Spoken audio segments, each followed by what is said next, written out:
Hey guys, what's up? We have another weekly update on Advanced Server featuring Zilong, Alucard, Floryn, and some item adjustments. Zilong will now heal better when activating his passive. It now heals 3 times instead of 2. The developer said it's a way to make him stronger in the early laning phase. Another buff is his second skill, where it will reset its cooldown even if you don't last hit the minion. The cooldown will reset if Zilong deals damage to a minion within 0.5 seconds before its death, so no more last hitting with the skill. Just kill it with basic attacks and you get a reset. The improved heal plus this cooldown reset will help Zilong in his most vulnerable stage, which is the early game. Next is Alucard. Hitting a hero with a minion nearby will no longer reduce his skill damage. To explain it better, here is an example against an enemy hero with minions nearby. As you can see, the damage is higher on advanced server even though there are minions nearby. To balance, they had to adjust the damage by lowering the passive multiplier while increasing the enhanced basic attack. If we test the damage on a newly Layla, the official server is higher, but it can be recovered with the enhanced basic attack. What this means is that Alucard can now deal higher damage against his lane opponents even though there are minions nearby. And they also gave his ultimate a passive feature that increases his hybrid lifesteal each time the skill is leveled up. That's 10% at the start and 20% at max level. To balance, they had to lower the hybrid lifesteal when activating his ultimate. So for this update, they improved his laning capability because of the better damage and the new built-in hybrid lifesteal. This gives him more sustain even if his ultimate is on cooldown. Next is Floryn. The developer said they want to simplify her skills, so they removed the level up feature on her skills. No more evolution thingy for her Do and Seed. And this is what you'd get at the start from her Lantern of Hope. And this is the Flower of Hope that you give to your allies. It has 5% adaptive attack and deals extra damage every 6 seconds.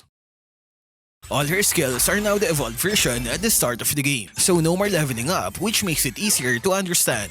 The only downside is that they had to nerf the Flower and Lantern with lower stats. Next on our list is Irithel. They improved the defense reduction on her first skill by 5 points on all levels. And her ultimate will now give up to 30 to 60 movement speed that scales with level. So it's an early game damage boost and faster movement speed at late game. Together with the new critical items, hopefully she becomes popular now. Next is Aldous. You can now see the timer on the icon for his first skill.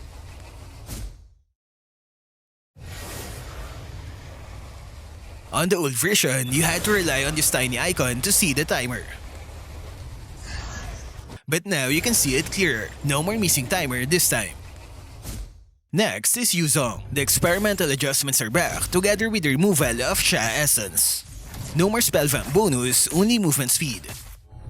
First skill now has a shorter cooldown and the enhanced basic attack will have a bigger range.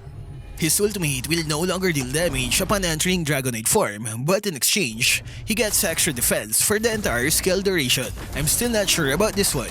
If you're used to the old version, this will feel like a nerf, but maybe we need to test it first. Next are more adjustments on Aulus. The developer said the critical chance from last week made him too strong, so they will tone it down a bit. Ultimate passive will now give 10 instead of 15% critical chance.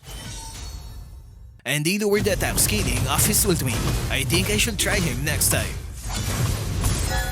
Next are the item adjustments. Rapid Boots will now give 35% slow reduction. This will be a good counter against heroes with massive slows like Angela and Eve.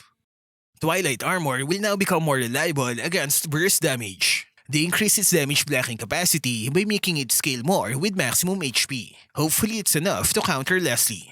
Blade armor will now have a stronger reflect from 20 to 30%. I think they're getting ready for the new critical items. And that's it for this update. Thank you for watching.